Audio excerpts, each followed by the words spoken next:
peut-être d'abord avec toi ton point de vue de ce côté-là sur voilà, les capteurs. Donc, en vision globale, je dirais que sur ce qui est des choix ergonomiques, des choix de développement et de prévention de la santé, comment tu vois les choses et comment tu les utiliserais?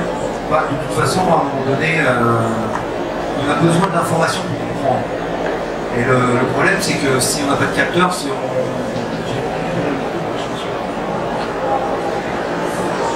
Oui, allô? Oui, ça marche.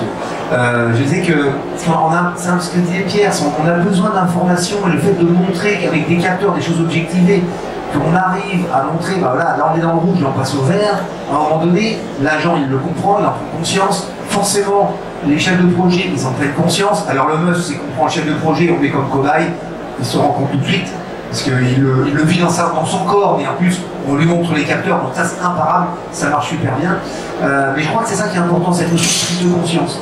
La motricité, moi je pars du principe qu'elle est propre à chaque personne, on est tous plus ou moins grands, plus ou moins forts, plus ou moins tout ce que vous voulez, et qui fait qu'on a tous une manière particulière de travailler. Alors on peut donner des conseils, on peut permettre aux personnes de réapprendre de nouvelles stratégies opératoires motrices, ce qui est un terme un peu plus sympa que les simples gestes et postures, mais c'est pas si simple que ça. Et ces capteurs, peu importe, les moyens de mesure, peu importe lesquels, peuvent permettre de comprendre ça.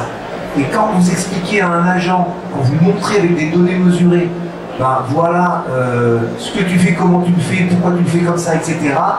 La personne, elle peut arriver d'elle-même à potentiellement pouvoir changer. Mais c'est pas simple. Les moyens de mesure nous permettent de nous donner des informations qu'on est capable, certains experts, de donner comme ça, mais c'est pas mesuré. Quand nous on a fait un test avec fréquence cardiaque pour manipuler des leviers. Et voilà, entre une technique gestuelle faite de n'importe comment et une technique gestuelle en respectant ce que moi je lui demandais de faire, on avait un gain qui était significatif en termes de fréquence cardiaque. On avait juste mis un capteur. Et ça marche bien. Et la personne tout de suite elle se rend compte, ah bah oui, c'est plus facile.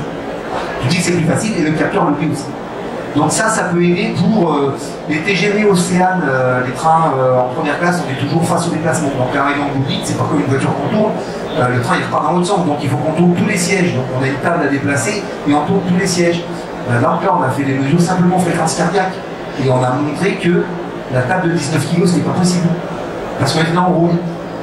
Donc on a réagi avec une table beaucoup plus légère, faite un peu différemment, etc. C'est un vrai choix d'aide en fait. Ça merci de dire ça, parce qu'on voit là c'est le choix d'aide pour les managers, donc pour ceux qui dirigent l'ensemble et qui ont ce retour-là. Du côté des opérateurs eux-mêmes, il y a bon, ils ont une prise de conscience, il y a une question de conscience qui vient là, mais justement dans ce qui est la limite de l'amélioration des choses, la dimension auto-formation, comment par exemple chez vous c'est utilisé, ou Pierre, comment vous le voyez utiliser éventuellement chez vos partenaires? Moi je l'utilise pas en formation, parce qu'en formation j'ai pas le temps d'installer le matériel et faire, on n'a pas le temps. En revanche, quand on fait soit des tests exosquelettes ou des tests autres, qui n'ont rien à voir avec les exosquelettes, le fait de montrer aux agents, déjà ils se voient la vidéo.